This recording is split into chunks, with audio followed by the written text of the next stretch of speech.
हम पढ़ रहे थे कंडक्टेंस के बारे में।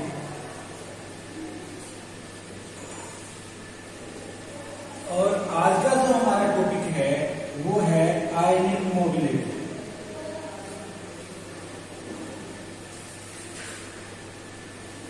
आयनिक मोबिलिटी होती क्या है? देखो, जब भी हम किसी इलेक्ट्रोलाइट को सॉल्यूशन फॉर्म में लेके आते हैं, यानी किसी इलेक्ट्रोलाइट को डिसॉल्व कर लेते हैं, तो उससे आयन प्रोड्यूस होते हैं। और जब हम उस इलेक्ट्रोलाइट जो कि डिसॉल्व यानी कि फ्लूइड स्टेट में है, उसके अक्रॉस पोटेंशियल डिफरेंस अप्लाई करते हैं, एक कैथोड एक एनोड, तो वो आयन मूव करते हैं। जब आयन मूव करेंगे, आयन क्या है? एक चार्ज पार्टिकल है, यानी चार्ज पार्टिकल मूव करेंगे और चार्ज पार्टिकल मूव करने से क्या बनता है? करंट बनता है। चार्ज पार्टिकल मूव करने से क्या बनता है? करंट बनता है। अब जो इलेक्ट्रोलाइट इसके अंदर है, उसके अंदर कैटायन और एनायन सभी प्रेजेंट है। कैटायन भी प्रेजेंट है, एनायन भी प्रेजेंट है। तो जब आपने पोटेंशियल डिफरेंस अप्लाई किया और आयन मूव करेंगे, ऐसा तो नहीं है सारे कैटायन भी उसी इलेक्ट्रोड की तरफ जाएंगे, एनायन भी उस इलेक्ट्रोड की तरफ जाएंगे, यानी कैटायन किसी और इलेक्ट्रोड की तरफ जाएंगे, एनायन से दूसरे इलेक्ट्रोड की तरफ जाएंगे। जो कैटायन है वो नेगेटिव चार्ज इलेक्ट्रोड की तरफ मूव करते हैं, यानी कि कैटायन किस तरफ मूव करते हैं? कैथोड की तरफ मूव करते हैं। और जो एनायंस हैं वो पॉजिटिव चार्ज इलेक्ट्रोड यानी कि एनोड की तरफ मूव करते हैं। तो cation move toward cathode and anion move toward anode. अब आयनिक मोबिलिटी क्या है? आयनिक मोबिलिटी है स्पीड ऑफ आयन, यानी आयन की जो स्पीड है सेंटीमीटर पर सेकंड में डिवाइड बाय पोटेंशियल ग्रेडियंट। और आपको पता है ग्रेडियंट क्या होता है? Change per unit distance, change per unit length, वो होता है पोटेंशियल ग्रेडियंट। तो जो स्पीड ऑफ आयन है, अब उसको मैं सेंटीमीटर पर सेकंड में लेता हूं, और पोटेंशियल डिफरेंस क्या है? पोटेंशियल डिफरेंस है V पर सेंटीमीटर। कितना पोटेंशियल डिफरेंस में चेंज आ रहा है पर सेंटीमीटर, वो क्या है? पोटेंशियल ग्रेडियंट है। और स्पीड क्या है? सेंटीमीटर पर सेकंड। कैसे निकलेगा? मान लिया आपने जो इलेक्ट्रोड लिए हैं, एनोड और कैथोड, इनके बीच में पोटेंशियल डिफरेंस है 4 वोल्ट। ठीक है, कितना है? 4 वोल्ट। और जो ये लेंथ है, इन दोनों के बीच का जो गैप है, इन दो इलेक्ट्रोड के बीच का, वो है 4 सेंटीमीटर। तो जो पोटेंशियल ग्रेडियंट होगा, वो किसके इक्वल होगा? 4 वोल्ट डिवाइड बाई 4 सेंटीमीटर, यानी कि 1 वोल्ट पर सेंटीमीटर क्या होगा? इसका पोटेंशियल ग्रेडियंट होगा। ठीक है। और आयनिक मोबिलिटी क्या है? आयनिक मोबिलिटी है स्पीड ऑफ आयन। हम या तो कैटायन की बात करेंगे या एनायन की बात करेंगे। आयनिक मोबिलिटी यानी कि किसी भी एक पर्टिकुलर टाइप के आयंस की जो स्पीड है, उस पोटेंशियल डिफरेंस अप्लाई करने की वजह से, तो वो स्पीड मान लिया ये है 1 सेंटीमीटर पर सेकंड की स्पीड है, और ग्रेडियंट क्या है? यहाँ पे 1 है। तो जो आयनिक मोबिलिटी उसकी वैल्यू क्या आ जाएगी? 1 आ जाएगी।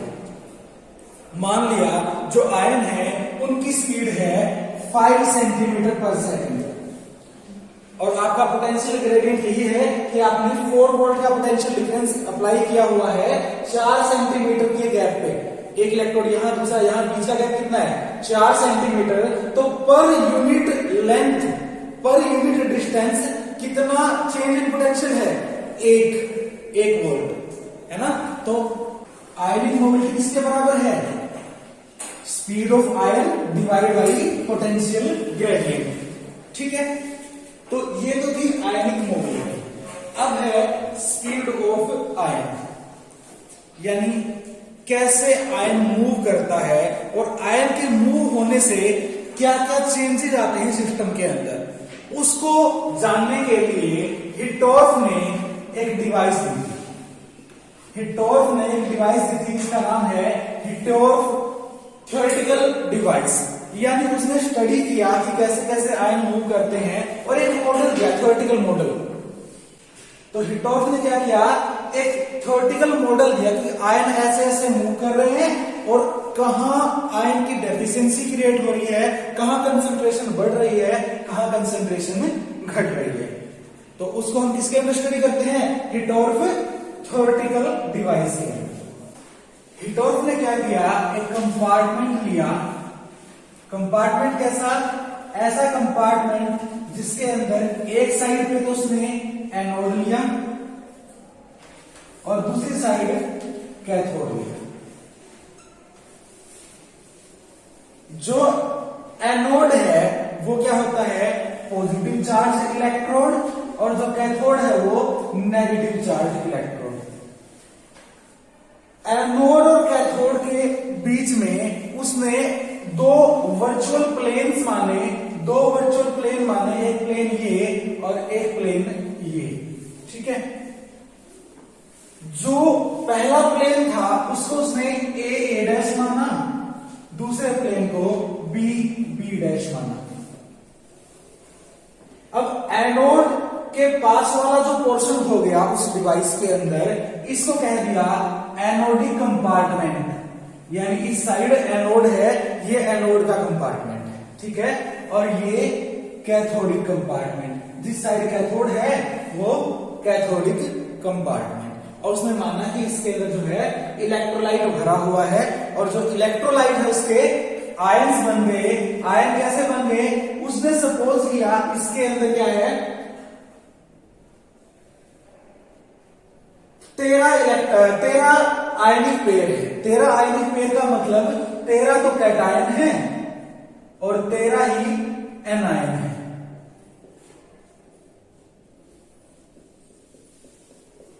जिनमें से 4 कैटायन एनोडिक कंपार्टमेंट में है, 4 कैथोडिक कंपार्टमेंट में है और 5 बीच वाले सेंट्रल कंपार्टमेंट के अंदर है।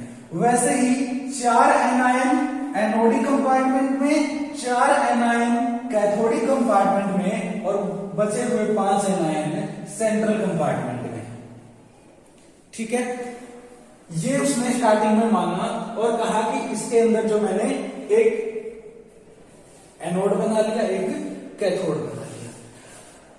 अब जब तक पोटेंशियल डिफरेंस अप्लाई नहीं किया गया तब तक आयंस मूव नहीं किए। जब तक पोटेंशियल डिफरेंस अप्लाई नहीं किया गया तब तक आयंस की कोई मूवमेंट नहीं होती। तो मैं उसको लिख लेता हूं केस 1, यानी केस 1 वो जब आपने कोई भी पोटेंशियल डिफरेंस अप्लाई नहीं कर रखा एनोड और कैथोड पे। ये मैं सिर्फ दिखाने के लिए बना रहा हूं, चैम्बर तो यहां से यहां तक का है बस, ये तो सिर्फ इसको कोरिलेट करने के लिए, सिर्फ कोरिलेट करने के लिए। तो ये है केस 1 जिसके अंदर जब तक आपने पोटेंशियल डिफरेंस अप्लाई नहीं कर रखा तो आयंस मूव नहीं करेंगे। सेकंड केस 2, जो केस 1 में कोई मूवमेंट नहीं थी, हमने क्या किया, पोटेंशियल डिफरेंस अप्लाई कर दिया। एनोड और कैथोड के ऊपर कुछ ना कुछ चार्ज है, अब पोटेंशियल डिफरेंस है, इस पोटेंशियल डिफरेंस से आयन मूव करना स्टार्ट करेंगे। और उसने माना कि केस 2 के अंदर सिर्फ और सिर्फ एनायन मूव करेंगे, कैटायन मूव ही नहीं करेंगे। हमने कोई ऐसा पोटेंशियल डिफरेंस अप्लाई कर दिया और ये पॉसिबल है। क्यों पॉसिबल है, थ्योरेटिकल डिवाइस है, जो वो मानेगा वही होगा, ठीक है ना। तो उसने माना कि जो एनायन है वो तो मूव करेंगे और कैटायन है वो मूव नहीं करेंगे। अगर कैटायन मूव नहीं करते तो एज इट इज रहेंगे, यानी 4 कैटायन यहां पे, 5 कैटायन यहां पे और बाकी बचे हुए 4 कैटायन यहां पे, ठीक है। और एनायन किस तरफ जाएंगे, एनोड की तरफ। एनायन नेगेटिवली चार्ज स्पीशीज हैं, एक पॉजिटिव चार्ज इलेक्ट्रोड की तरफ जाएंगे, यानी किसकी तरफ जाएंगे, एनोड की तरफ। तो जो एनायन एनोड की तरफ जाएंगे, पहले कैसे थे, 5 तो यहां बीच में थे, ठीक है। एनायन किस तरफ से जाएंगे, जिस तरफ नेगेटिव इलेक्ट्रोड है वहां से पॉजिटिव इलेक्ट्रोड की तरफ जाएंगे, यानी कि यहां से अगर दो आपके एनायन चले जाते हैं, चार में से दो चले जाते हैं, यानी यहां से क्या हो गए, दो जो आयन एनायन है वो इस तरफ रवाना हो गए। ठीक है, ये तो 5 रहेंगे, इस तरफ बढ़ेंगे, वो इस तरफ बढ़ेंगे, कहां पहुंचेंगे, इस एनोड की तरफ पहुंचेंगे। इस एनोड के ऊपर पहुंचेंगे तो इसके ऊपर क्या होगा,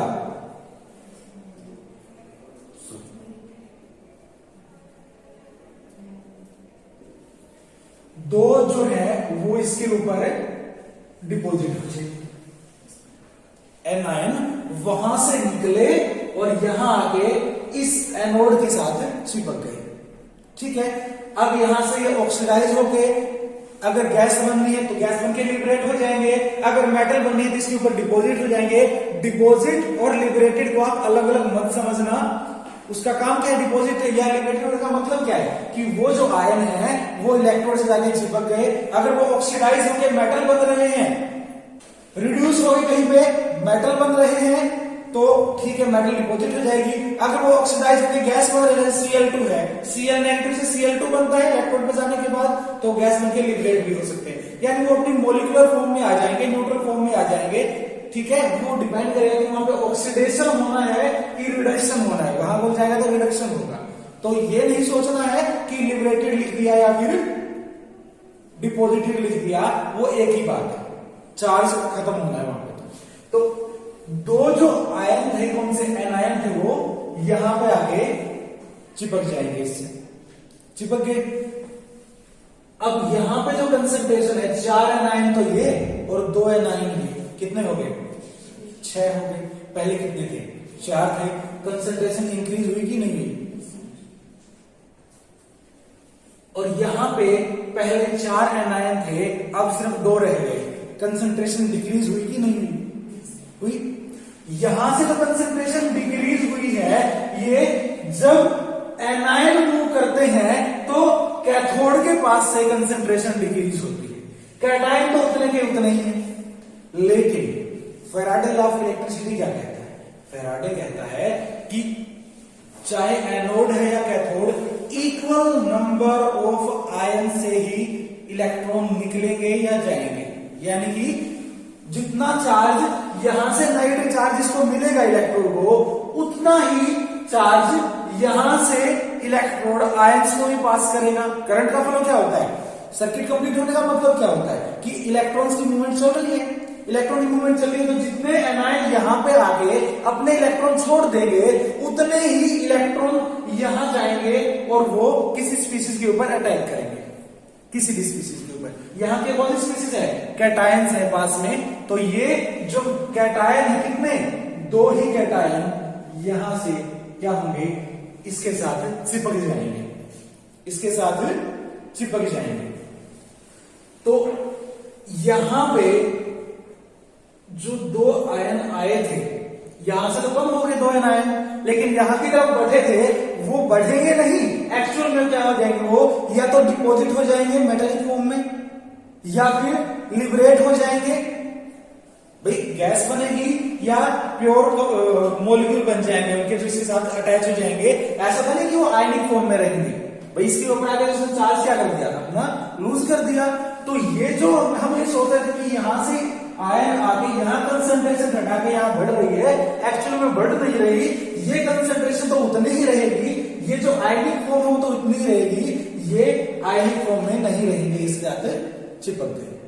ठीक है, तो क्या हुआ, जब सिर्फ एनायन ने मूव किया तो कैथोड के पास की कंसंट्रेशन वो डिक्रीज हुई, कैथोड के पास कंसंट्रेशन डिक्रीज हुई। अब हम नेक्स्ट केस लेते हैं, जब उसको हम केस 3 लेते हैं, केस 3। थर्ड केस में क्या हुआ कि यहां तो हमने सिर्फ एनायन की मूवमेंट मानी थी, एक्चुअल में एनायन ही नहीं कैटायन भी मूव करे, एनायन ही नहीं कैटायन भी मूव करे साथ के साथ, तो क्या होगा, बीच वाला जो कंपार्टमेंट है वो तो एज इट इज, अगर एनायन मूव करेंगे तो एनोड की तरफ आएंगे। मान लिया 2 एनायन यहां से, 2 एनायन यहां से इस तरफ मूव कर रहे हैं,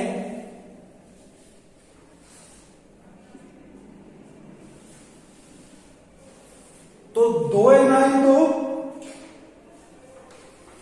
यहां पे ऐसे चिपक गए।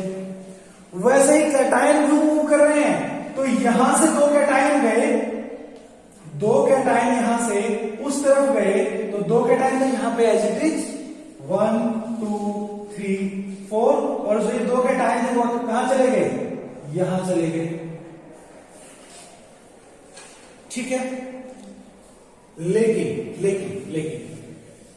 इन दो एनायन के यहां चिपकने से, इन दो एनायन के यहां चिपकने से जो इलेक्ट्रॉन जाएंगे वो दो और कैटायन को चिपकाएंगे। जैसे यहां पर सिर्फ एनायन ने मूव किया था, कैटायन को फिर भी वहां पर जाके रिड्यूस होना पड़ा था, वैसे ही जब ये दो एनायन आएंगे, दो तो यहां पे आ गए, उसकी वजह से क्या होगा, यहां दो कैटायन चिपकेंगे। अब जो दो यहां से गए हैं, जो दो यहां से गए हैं, ये भी जाके वहां चिपकेंगे, इनको भी इलेक्ट्रॉन चाहिए, इनको इलेक्ट्रॉन चाहिए, तो क्या होगा, दो और एनायन यहां से इसके साथ स्टक हो जाएंगे, और दो यहां पे जो अभी गए हैं ना, ये जो गए हैं, ये वाले दो को और वहां पे चिपका देंगे। टोटल कितने, दो एनायन इस साइड मूव किए, दो कैटायन उस साइड मूव किए, तो साथ ही साथ क्या हुआ, वो दो तो थे ही, इनकी वजह से दो और क्या हुए, न्यूट्रलाइज हो गए।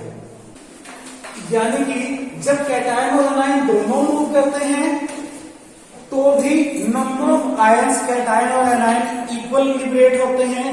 जब अकेले एनायन मूव करते हैं तो भी कैटायन एनायन इक्वल लिबरेट होते हैं। अब हम बात करेंगे, अभी तक तो क्या था कि दोनों ही मूव कर रहे हैं, लेकिन हम ये मान के चले थे स्पीड दोनों की बराबर है, तभी तो जितने कैटायन उस साइड मूव किए उतने एनायन इस साइड मूव किए।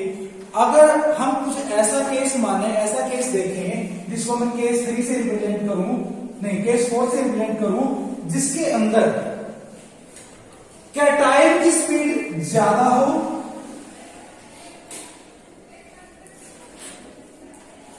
और जो एनायन की स्पीड है वो कम हो। कैटायन की स्पीड ज्यादा हो, एनायन की स्पीड कम हो। अगर कैटायन की स्पीड ज्यादा है तो नंबर ऑफ कैटायन जो मूव करेंगे वो ज्यादा मूव करेंगे, लेकिन नंबर ऑफ एनायन जो मूव करेंगे वो कम मूव करेंगे। तो बीच वाला जो सेंट्रल चैम्बर है वो तो एज इट इज, ठीक है। अब कैटायन किस साइड मूव करेंगे, कैटायन की स्पीड ज्यादा है, मान लिया कैटायन की स्पीड है 2x और एनायन की स्पीड है वो x, ठीक है ना। तो यहां से कैटायन उस तरफ जा रहे हैं, मान लिया दो कैटायन जो है यहां से चले गए, दो ही कैटायन यहां बच गए। अब जो ये दो कैटायन जाएंगे उस साइड, दो कैटायन जाएंगे तो दो यहां पे अटैच, जो दो यहां से गए ना वो अटैच हो गए, ठीक है। और एनायन की स्पीड क्या है, इससे आधी है, तो जो ये एनायन थे इसके अंदर, एनायन थे इसके अंदर, एक एनायन इस साइड हो गए, दो कैटायन जा रहे हैं तो उसकी आधी स्पीड है, तो एक एनायन जा पाएगा उतनी देर में। उतनी देर में जब एक एनायन जाएगा, एक एनायन जब इस साइड मूव करेगा तो एक एनायन यहां पे क्या हो जाएगा, डिपॉजिट हो जाएगा, ठीक है।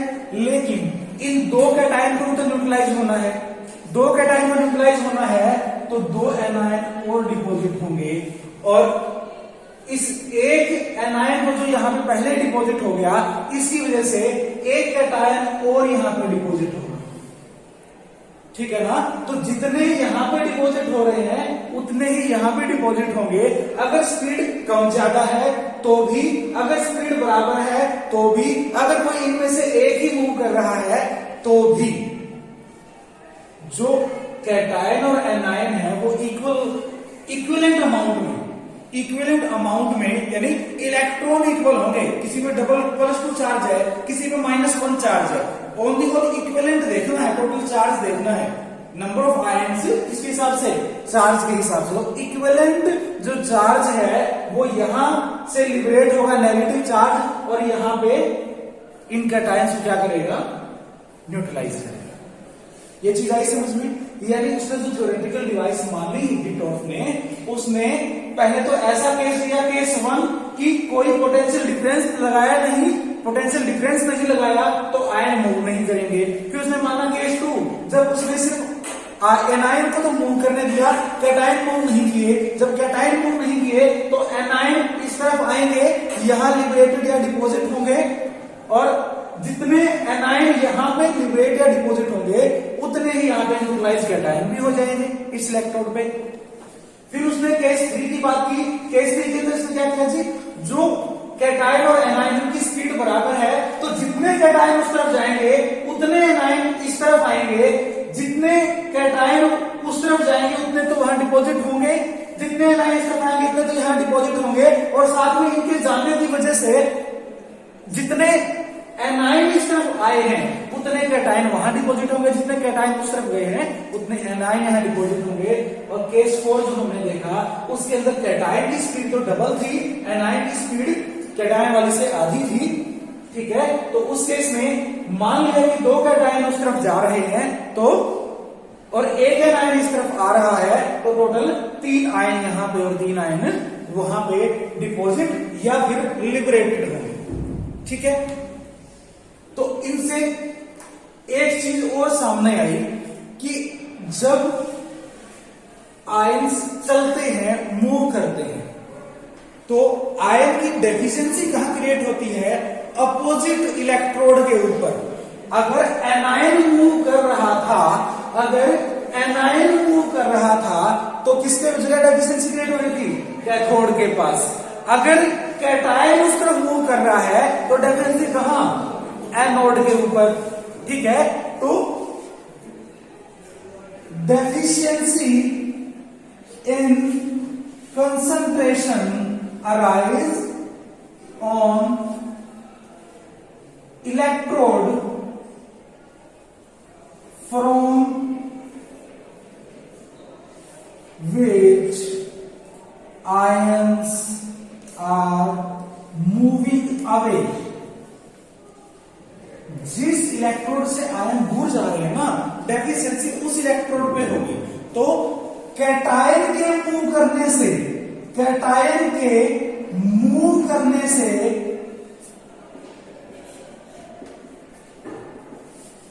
डेफिशिएंसी, कंसंट्रेशन की डेफिशिएंसी कहां क्रिएट होगी,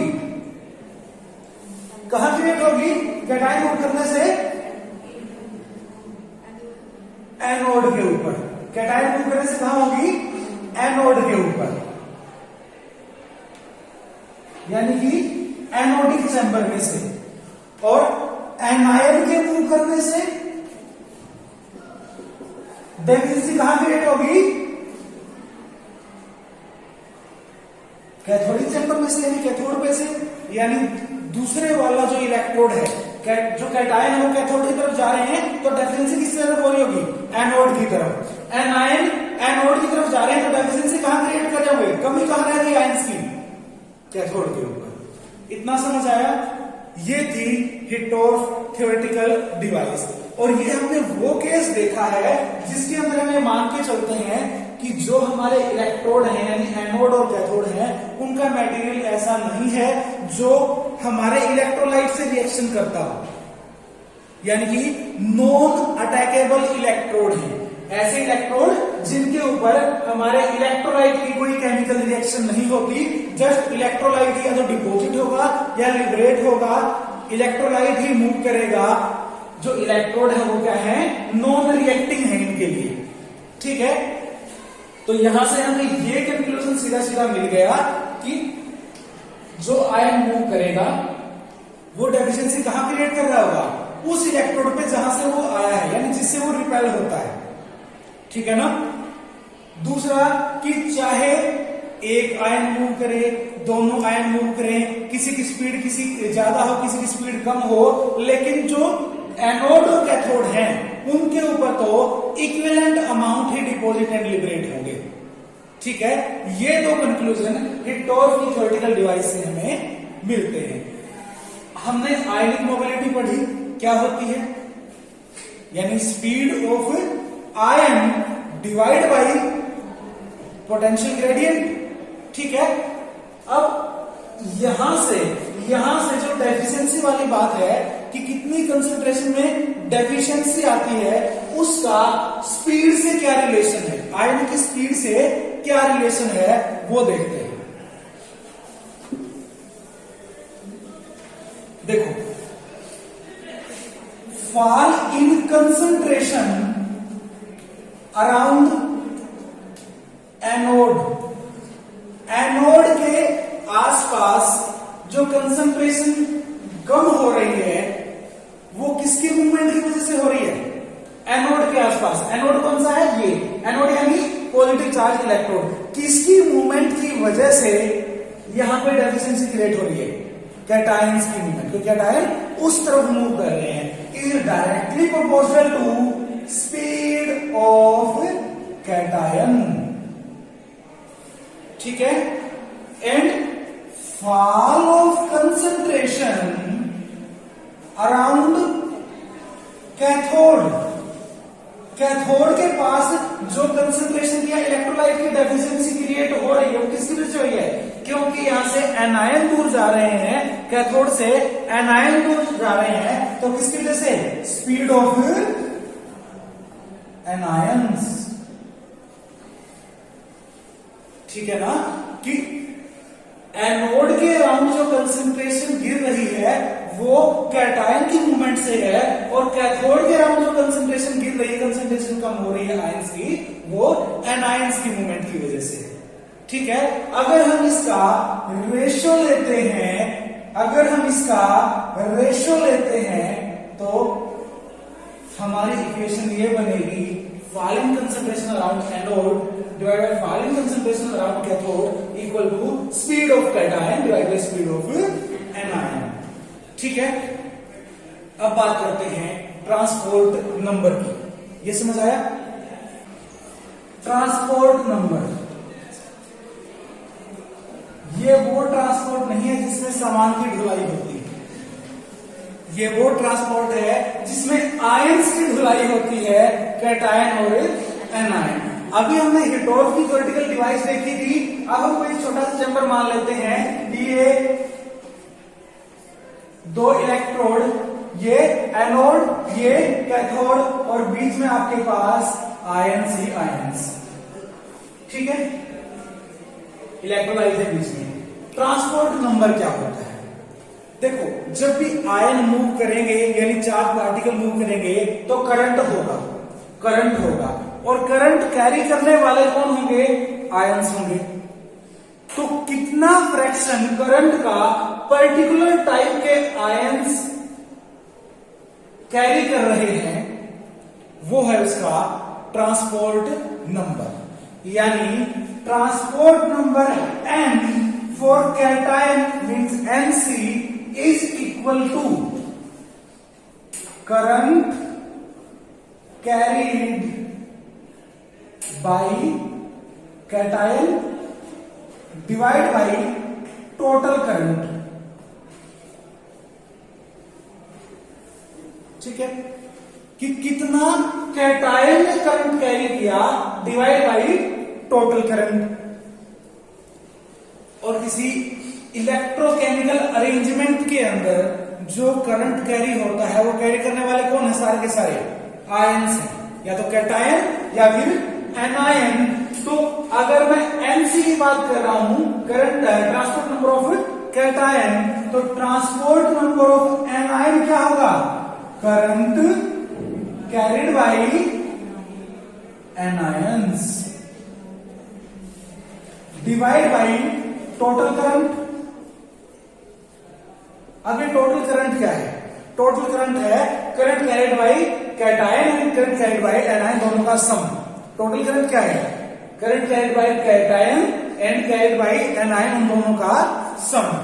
ठीक है, अभी जो हमने बात की थी speed of cation and speed of anion, मैं कैटायन की स्पीड को u(c) से लिख देता हूं और स्पीड ऑफ एनायन को मैं u(a) से लिख देता हूं। स्पीड को हम u से चेंज कर रहे हैं, a for anion, c for cation.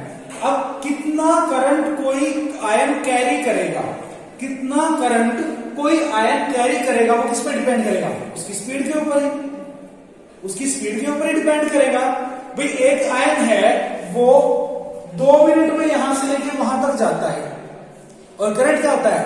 Charge travelled per unit time, charge transfer per unit time.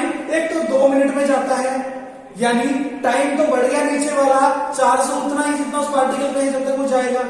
एक वो 10 सेकंड में चला जाता है, यानी टाइम तो कम हो गया लेकिन चार्ज तो उतना ही ट्रांसफर हुआ। यानी जो करंट है, कोई भी आयन जो लेके जाता है वो किस पे डिपेंड करता है? उसकी स्पीड पे डिपेंड करता है। So current carried by ion, मैं कैटायन एनायन आगे के सीधा आयन कह दूं तो वो किसके डायरेक्टली प्रोपोर्शनल है? उसकी स्पीड के डायरेक्टली प्रोपोर्शनल है। अगर मैं कैटायन की बात करता हूं तो यूसी, अगर मैं एनायन की बात करता हूं तो यूए उसके ऊपर डिपेंड करेगा। हम इसको एक प्रोपोर्शनलिटी सिंबल के से मल्टीप्लाई करके इक्वल कर सकते हैं, ठीक है। यानी करंट कैरिड बाई एनायन है तो एनायन के UA, current carried by cation वो किसके इक्वल होगा? के यूसी, ठीक है। अब जो ये हमारी वैल्यूज हैं इनको हम कहां पुट करें? इन इक्वेशंस के अंदर अगर पुट करें, इन इक्वेशन के अंदर पुट करें तो transport number of cation is equal to current carried by cation, कितना? K UC, K UC divide by total current. Total current किसकी वजह से है? कैटायन की वजह से और एनायन की वजह से। कैटायन की वजह से करंट कौन सा है? के यूसी, एनायन की वजह से के यूए। के से के कैंसल आउट, यानी कि ट्रांसपोर्ट नंबर किसके इक्वल हो गया? UC divide by UC plus UA, where UC is speed of cation and UA is speed of anion. Same way में transport number of anion will be equal to current carried by anion means K UA divided by total current, यानी total current carried by cation and anion. K further cancel out and give UA divided by UC plus UA. Now, transport number of cation and transport number of anion, if we sum up these, NC plus Na is equal to UC upon UC plus UA plus UA divided by UC plus UA. Taking LCM UC plus UA, it will give UC plus UA means 1. Transport numbers का सम क्या आता है? 1 आता है। यानी आपके पास कोई भी इलेक्ट्रोलाइट है, अगर आप उसका ट्रांसपोर्ट नंबर निकालो उसके आयंस का, तो टोटल सम किसके इक्वल आएगा? 1 के इक्वल आएगा, ठीक है। अब ये जो इक्वेशन है ये बहुत बड़ी हमें इंफॉर्मेशन देती है, बहुत बड़ी इंफॉर्मेशन। कैसे देती है? देखो, आपके पास HCl है और NaCl है। एक सोल्यूशन आप HCl का बनाओ, एक सोल्यूशन आप उतनी ही कंसंट्रेशन वाला NaCl का बनाओ। मोलैरिटी की बात कर रहा हूं, वेट की बात नहीं कर रहा हूं। मोलैरिटी, जितने मोल होंगे उतने आयन होंगे। दोनों ही स्ट्रॉन्ग इलेक्ट्रोलाइट, दोनों में क्लोराइड आयन कॉमन, दोनों में क्लोराइड आयन कॉमन। अब जो टोटल करंट कैरी होगा, टोटल करंट कैरी होगा वो किस पे डिपेंड करता है? Transport number. सीधी सी बात है, ट्रांसपोर्ट नंबर क्या है? कितना करंट का फ्रैक्शन हमारा पर्टिकुलर आयन कैरी कर रहा है। कैटायन का ट्रांसपोर्ट नंबर बता रहा है कि टोटल करंट का कितना हिस्सा कैटायन लेके चला गया, कैटायन की मूवमेंट से हुआ। और ट्रांसपोर्ट नंबर ऑफ एनायन बता रहा है कि टोटल करंट का कितना हिस्सा एनायन की मूवमेंट से हुआ, ठीक है। तो HCl और NaCl को मैं कंपेयर क्यों कर रहा हूं? क्योंकि मेरे पास यहाँ पे एनायन कॉमन है और मैं यहां से देखता हूं कि जो H पॉजिटिव बनेगा उसका साइज भी छोटा, चार्ज भी Na पॉजिटिव के बराबर होगा। जब साइज छोटा हो, चार्ज बराबर हो, वेट कम हो, तो जो स्पीड होगी वो ज्यादा होगी। जिसकी स्पीड ज्यादा होगी, जिस कैटायन की स्पीड ज्यादा होगी, उसका कंट्रीब्यूशन ज्यादा होगा, यानी उसका ट्रांसपोर्ट नंबर भी ज्यादा होगा। ठीक है ना? जिस आयन की स्पीड ज्यादा होगी, उसका ट्रांसपोर्ट नंबर ज्यादा होगा। अगर इसका ट्रांसपोर्ट नंबर मान लिया 0.8 है, मान के चलते एक बार 0.8 है, तो क्लोराइन का यानी क्लोराइड आयन का कितना होगा? 0.2। टोटल सम क्या है? 1 है। तो अगर HCl के अंदर H पॉजिटिव का जो ट्रांसपोर्ट नंबर 0.8 हुआ, तो बचा हुआ 0.2 होगा किसका? क्लोराइड आयन का, क्योंकि टोटल सम किसके इक्वल होगा? 1 के इक्वल होगा।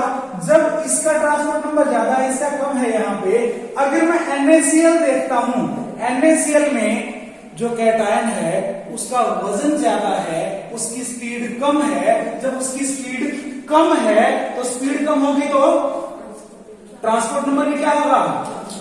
कम होगा। जब ट्रांसपोर्ट नंबर कम होगा तो let us suppose Na positive का ट्रांसपोर्ट नंबर 0.4 है। सपोज करते हैं, एक्चुअल वैल्यू की बात नहीं कर रहे, सपोज करेंगे 0.4 है, तो क्लोराइड आयन कितना होगा? 0.6। मीन्स सेम आयन होगा, लेकिन इलेक्ट्रोलाइट अलग अलग है आपका, तो उसी आयन का ट्रांसपोर्ट नंबर अलग अलग हो सकता है, क्योंकि ट्रांसपोर्ट नंबर डिपेंड करता है कि उस इलेक्ट्रोलाइट के अंदर क्या क्या है, उस इलेक्ट्रोलाइट के अंदर क्या क्या है। रिलेटिव नंबर है, ट्रांसपोर्ट नंबर क्या है कि रिलेटिव नंबर है। कैटायन का बढ़ेगा तो एनायन का घट जाएगा, एनायन का बढ़ेगा तो कैटायन का घट जाएगा, क्योंकि टोटल सम क्या है? 1 है। टोटल सम क्या है? 1 है। फ्रैक्शन की बात करें, करंट का फ्रैक्शन, अगर कैटायन की मूवमेंट से करंट ज्यादा चल पाता है तो एनायन को कम मूव करने की जरूरत है। अगर कैटायन की मूवमेंट की वजह से करंट इतना ज्यादा नहीं है तो एनायन को ज्यादा मूव करने की जरूरत है। यानी टोटल जो हिस्सा है टोटल करंट का, वो किस पे डिपेंड करता है? ट्रांसपोर्ट नंबर पे डिपेंड करता है कि भाई जिसका ट्रांसपोर्ट नंबर ज्यादा, वो ज्यादा करंट को लेके जा रहा है। ठीक है, तो ये चीज हमें कहां से पता चली? इस इक्वेशन से पता चली। एनायन सेम रहते रहते भी एनायन का जो ट्रांसपोर्ट नंबर था वो कम ज्यादा हुआ। क्यों? क्योंकि जो अपोजिटली चार्ज आयन है उसकी मूवमेंट पे भी डिपेंड करता है। बिकॉज जो Na है, यानी कि ट्रांसपोर्ट नंबर ऑफ एनायन है, उसके अंदर कैटायन की स्पीड की भी वैल्यू आ रही है। एनायन की स्पीड और कैटायन की स्पीड दोनों की वैल्यू आ रही है। ऐसे ही Nc है, ट्रांसपोर्ट नंबर ऑफ कैटायन, उसके अंदर वो भी क्या है? एनायन की स्पीड पे भी डिपेंड कर रहा है और उनकी स्पीड पे भी डिपेंड कर रहा है। आपस में जो टोटल रिलेशन होगा वही ट्रांसपोर्ट नंबर देता है। ठीक है, तो अगर मैं आपसे पूछे कि HCl में तो H पॉजिटिव का जो है ट्रांसपोर्ट नंबर ज्यादा है, NaCl के अंदर जो है Cl का जो ट्रांसपोर्ट नंबर है वो इसके कंपैरिजन में ज्यादा हो जाता है, जबकि आपके पास आयन तो सेम है। भाई उसकी स्पीड में तो कोई फर्क नहीं पड़ा, उसकी स्पीड में फर्क नहीं पड़ा, Cl की स्पीड में फर्क नहीं पड़ा उतना पोटेंशियल डिफरेंस अप्लाई करने पे। Na की स्पीड में तो फर्क पड़ा, Na की स्पीड में फर्क पड़ा, तो नीचे वाला जो डिनोमिनेटर है उसकी वैल्यू चेंज हो जाएगी। जैसे वैल्यू चेंज होगी, वैल्यू चेंज हो जाएगी ट्रांसपोर्ट नंबर। ठीक है, अब हम देखते हैं फर्दर वो चीजें जिनकी वजह से ट्रांसपोर्ट नंबर में चेंज आता है। ठीक है, यानी factors affecting transport number, factors affecting transport number. ये 3 रिलेशन हमने अभी ड्राइव किए हैं। अब हम बात करते हैं कि जो ट्रांसपोर्ट नंबर है उसके ऊपर किस किस चीज का फर्क पड़ता है, कौन से ऐसे फैक्टर हैं जिसको अफेक्ट करते हैं। तो फर्स्ट तो हमने देख ही लिया अभी HCl और NaCl का एग्जांपल लेके कि जो इलेक्ट्रोलाइट है उसके ऊपर डिपेंड करता है। बेसिक आपका आयन कॉमन है, जैसे क्लोराइड आयन दोनों में कॉमन है, लेकिन क्लोराइड आयन की जो ट्रांसपोर्ट नंबर है HCl के अंदर अलग होगा और NaCl के अंदर अलग होगा। ठीक है, पहला तो क्या, इलेक्ट्रोलाइट की नेचर पे डिपेंड करता है। इलेक्ट्रोलाइट की नेचर का मतलब क्या है? अपोजिट आयन, अपोजिट जो आयन है उसकी स्पीड पे भी डिपेंड करता है। ठीक है, सेकंड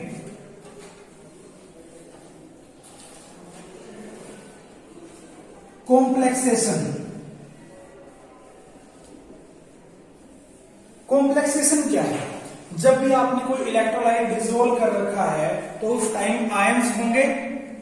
अब जो आयंस हैं उनके अराउंड सोलवेंट भी अच्छा बना सकता है, सोलवेंट भी कॉम्प्लेक्स बना सकता है। अपोजिटली चार्ज आयंस भी कॉम्प्लेक्स बना सकते हैं, ठीक है ना। जैसे आपके पास लिथियम का कोई साल्ट है, आपने क्या किया, उसे डिसोल्व कर दिया तो लिथियम पे पॉजिटिव चार्ज। वैसे ही सोडियम का साल्ट है तो सोडियम पे पॉजिटिव चार्ज, यानी दो कैटायन अलग अलग हैं, मैंने दो चेंबर लिए और हमें देखना है कि जो ट्रांसपोर्ट नंबर है वो कैसे कैसे चेंज होता है। देखो ट्रांसपोर्ट नंबर किस पे डिपेंड कर रहा है? स्पीड पे। अगर आयन स्पीडली मूव करेगा तो ट्रांसपोर्ट नंबर ज्यादा होगा, अगर आयन की जो स्पीड है वो स्लो होगी तो ट्रांसपोर्ट नंबर कम होगा। अब लिथियम आयन देखने में क्या लग रहा है? छोटा लग रहा है, और सोडियम आयन देखने में बड़ा लग रहा है। तो हम ये अज्यूम कर सकते हैं कि भाई लिथियम आयन जो छोटा है उसकी स्पीड ज्यादा होगी और सोडियम आयन बड़ा उसकी स्पीड कम होगी, तो इसका ट्रांसपोर्ट नंबर ज्यादा होना चाहिए, इसका ट्रांसपोर्ट नंबर कम होना चाहिए। लेकिन ऐसा नहीं है, ऐसा नहीं है।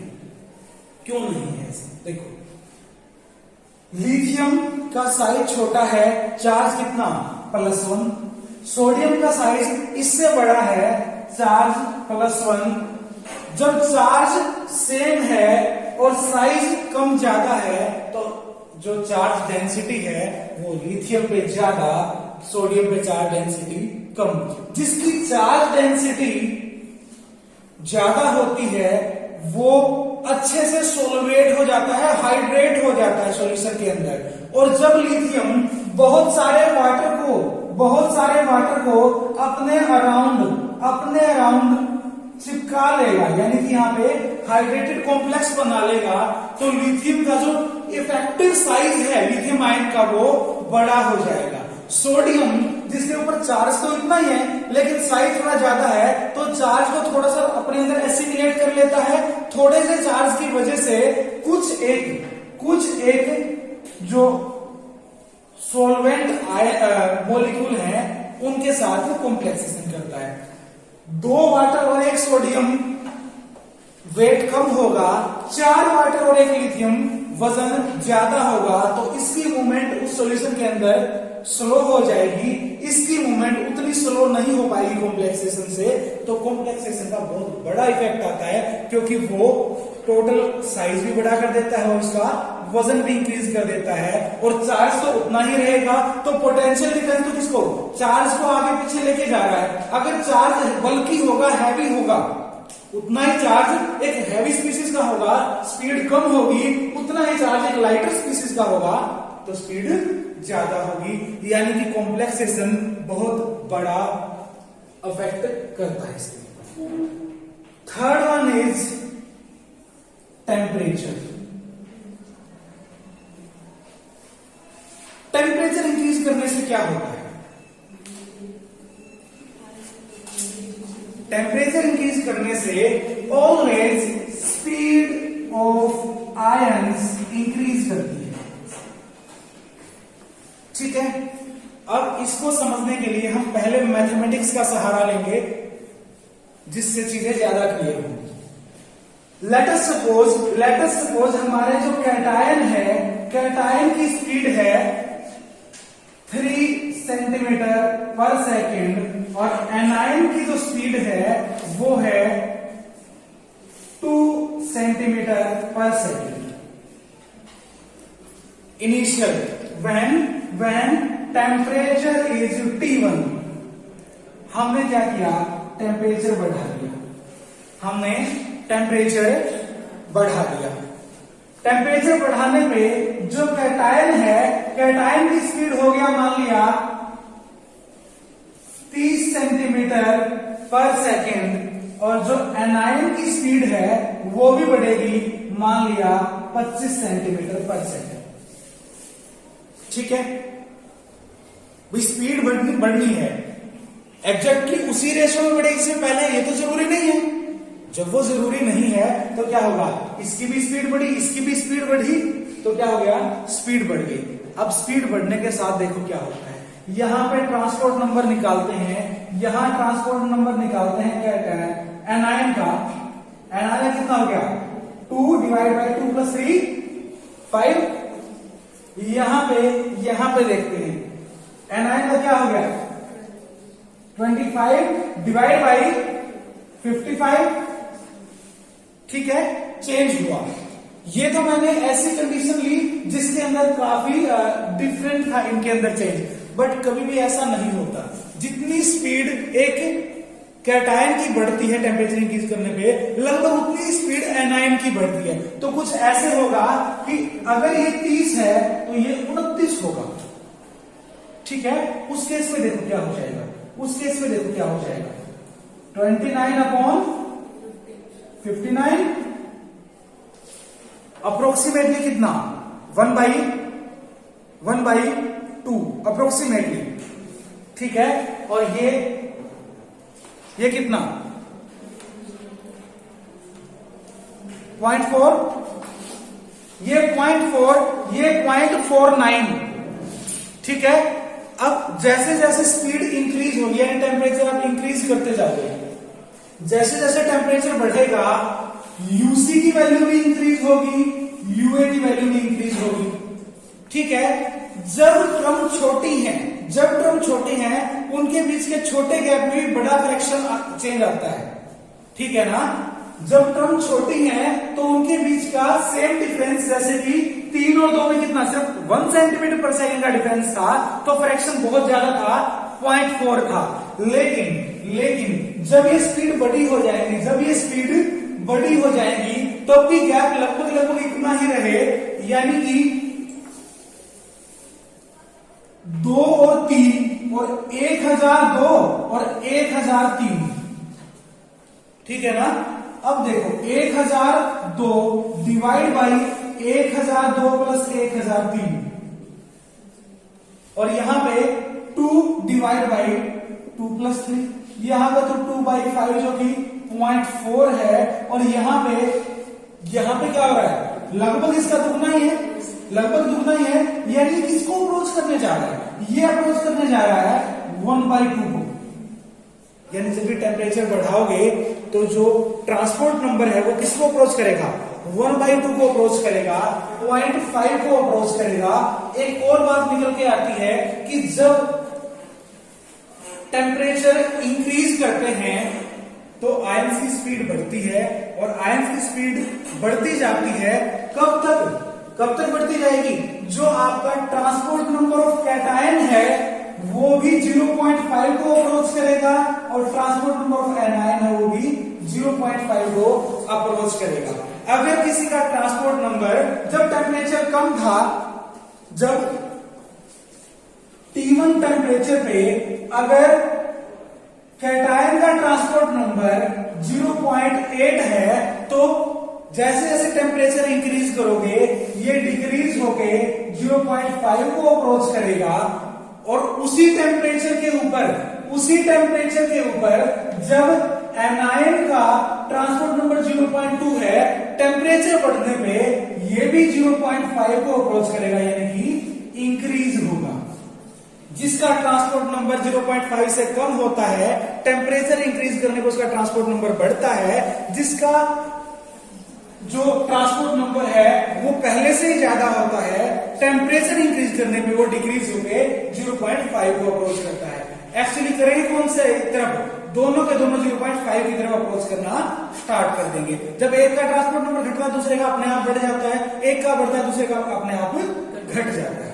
ठीक है, तो ये तो था ट्रांसपोर्ट नंबर क्या होता है, ट्रांसपोर्ट नंबर में कैसे कैसे कौन से फैक्टर क्या करते हैं, चेंज लाते हैं। कॉम्प्लेक्सेशन में बहुत सारी चीजें एक साथ आ गई, जरूरी नहीं कि सॉल्वेंट ही कॉम्प्लेक्स बनाए, अपोजिटली चार्ज आयन भी कॉम्प्लेक्स बना सकते हैं। ठीक है, और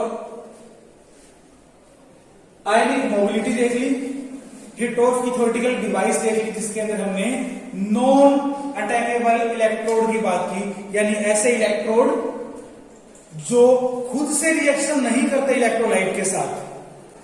तो आज के लिए इतना है।